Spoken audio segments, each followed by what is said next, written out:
آج میں آپ کو ایک صحیح بخاری کی ایک بیان کے بارے میں بتاتا ہوں جو ہمارے نبی پاک نے کنہیں دو قبروں پر ہری ڈالیاں لکڑیوں کی ڈالیاں ڈالی تھیں لگائی تھیں۔ ان کا ہمارے نبی پاک نے ان کو کیوں لگایا تھا اس کے بارے میں ایک حدیث ہے صحیح بخاری میں جلد 1 پارہ نمبر 1 پرشٹھ 64 حدیث نمبر 211۔ تو حضور صلی اللہ علیہ وسلم نے کا یہ ایک معجزہ تھا، آپ کے ہاتھ مبارک کی برکتیں تھیں۔ ہم لوگ اگر پورے کا پورا پیڑ کسی قبر پر رکھ دیں تب بھی عذاب کم نہیں ہو سکتا۔ ہم خود اپنے اوپر ہونے والے عذاب کو کم نہیں کرا سکتے تو دوسروں کے عذاب کیا کم کرائیں گے۔ اور حضور صلی اللہ علیہ وسلم نے ان لوگوں کی قبروں پر ہری ڈالی لگائی تھی جن کی قبروں پر عذاب ہو رہا تھا۔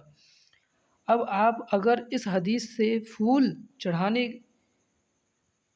کی دلیل دیتے ہیں جو کہ آج کل بہت ہو رہا ہے، جو بہت سے لوگ قبروں پر پھول چڑھاتے ہیں، ہری پتیاں ڈالتے ہیں، جس سے کہ سوچتے ہیں کہ اس سے اس کا جو قبر میں جو انسان ہے اس کا عذاب کم ہو جائے گا۔ ایسا ہمارے نبی پاک نے کبھی نہیں کہا تھا۔ تو سب سے پہلے اس قبر پر عذاب ثابت کرنا پڑے گا۔ اگر آپ کہہ رہے ہو تو آپ کر رہے ہو، اگر اس پر پتیاں ڈال رہے ہو، پھول چڑھا رہے ہو تو آپ کو ثبوت دینا پڑے گا اللہ کے پاس کہ آپ کو کیسے پتا کہ اس بندے پر اس انسان پر عذاب ہو رہا ہے۔ تو جس قبر پر آپ پھول چڑھاتے ہیں اور تمام امت کا اس بات پر اتفاق ہے کہ حقیقت میں جو اللہ کے ولی ہیں ان پر تو عذاب ہی نہیں ہوتا، تو آپ ان پر پھول پتیاں کیوں چڑھا رہے ہیں؟ ہمارے نبی پاک نے ان لوگوں کے اوپر، ان لوگوں کی قبر پر، جو دو لوگ تھے ان کی قبر پر لکڑیاں لگائی تھیں ہری، جو ان میں سے ایک تو پیشاب کرنے میں احتیاط ہی نہیں کرتا تھا، ان کی چھینٹوں سے بچتا نہیں تھا۔ ایک تو ایسا انسان تھا، دوسرا جو چغل خور تھا، چغلیاں کرتا تھا۔ تو ہمارے نبی پاک ہیں نا، ان کو تو پتہ ہے، لیکن آپ کیسے ثابت کرو گے؟ یہ لوگ جو پھول پتیاں چڑھاتے ہیں قبروں پر، مزاروں پر جا کے، تو حضور صلی اللہ علیہ وسلم نے ارشاد ایک ہی بار، شاید ایک ہی بار اپنی زندگی میں ہری ڈالی ان دونوں قبروں پر لگائی تھی، بار بار ایسا نہیں کیا تھا اور نہ ہی کرنے کا حکم دیا۔ اور جب صحابہ نے عرض کیا کہ آپ نے ایسا کیوں کیا، تو ہمارے نبی پاک صلی اللہ علیہ وسلم نے ارشاد فرمایا کہ امید ہے کہ جب تک یہ لکڑیاں ہری رہیں گی اس وقت تک ان قبر والوں پر عذاب کم رہے گا۔ یعنی امید کے طور پر کہا تھا ہمارے نبی پاک نے بھی، یہ نہیں فرمایا کہ اب ان قبروں پر عذاب نہیں ہوگا۔ اس کی نقل کچھ لوگ آج بہت زیادہ کر رہے ہیں اور اولیاء کی قبروں پر پھولوں کے ڈھیر لگا دیتے ہیں۔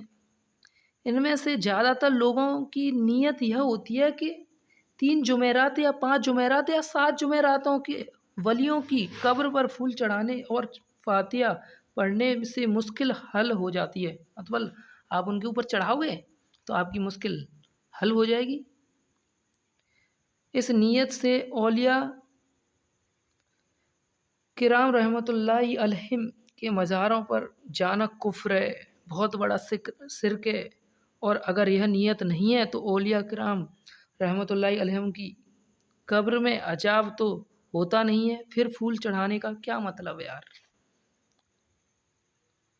اگر عذاب کو کم کرنے کی نیت سے پھول چڑھاتے ہو تو اولیاء کی قبروں پر نہیں بلکہ عام لوگوں کی قبروں پر ہونا چاہیے، یعنی شرابیاں چور جو چوری کرتے ہیں، بہت سے لوگ ہیں، ڈاکو ہیں، جواری ہیں، جنہوں نے غلط غلط کام کیے ہیں، ان کی قبروں پر عذاب ہوتا ہوگا، ان کے پر چڑھائیے نا۔ اگر تم پھول ثواب کی نیت سے پھول چڑھاتے ہو تو اولیاء کرام رحمۃ اللہ علیہم اور عام لوگوں کی قبریں یہ دونوں ثواب کو نیت سے برابر ہونی چاہیے، بلکہ ثواب کی زیادہ حقدار تو عام لوگوں کی قبر ہے۔ اگر میرے پیارے دوست یہ سب رسمیں جو دیکھا دیکھی رنگ پکڑ گئی ہیں، ابھی آپ کو سمجھ میں نہیں آ رہا ہے؟ پھولوں کے ڈالنے سے ثواب ہوتا ہے، اور ہمارے پھول ڈالنے سے کسی قبر والے پر یقیناً عذاب کم ہو جاتا ہے۔ اس بات کا حوالہ آپ کو کسی کتاب میں نہیں ملے گا، یاد رکھنا۔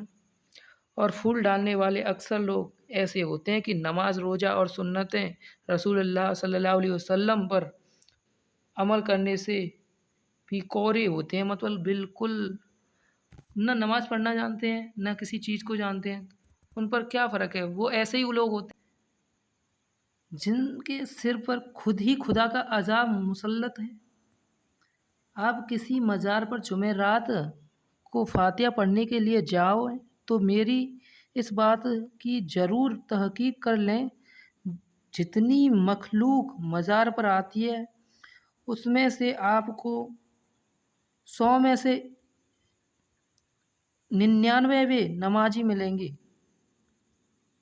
پھول چڑھانے والے بھی اور پھول بیچنے والے بھی۔ جب عصر اور مغرب کی نماز کا وقت آئے اور مؤذن اپنی اذان میں حی علی الصلاۃ حی علی الصلاۃ پکارے، اس وقت آپ کو اندازہ ہو جائے گا جو درگاہ شریف پر جو مجاوری ہوتے ہیں نا، وہ بھی 100 میں سے 90% نماز نہیں پڑھتے ہیں۔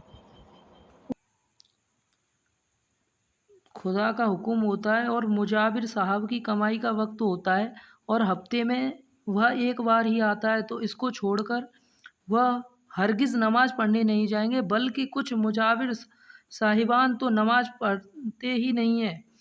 پھر پھول چڑھانے والے اور پھول بیچنے والے کا کیا نماز پڑھیں گے؟ قبروں پر پھول اور خوشبو رکھنا اچھا ہے، اور اگر ان کی قیمت کا صدقہ دے دو تو بہت اچھا ہے۔ سمجھ رہے ہو؟ پھول اور خوشبو رکھنا اچھی تو بات ہے بہت زیادہ، لیکن اس سے بھی زیادہ اچھی بات یہ ہے تم کسی غریب کو، جو تمہاری پڑوس میں غریب رہتا ہے، اس کو ان پھولوں کی قیمت کے بدلے اس کو پیسے جو صدقہ اپنے نیت سے نکال دو اور اس کو دے دو، تو وہ بہت بڑی اچھی بات ہے، یاد رکھنا۔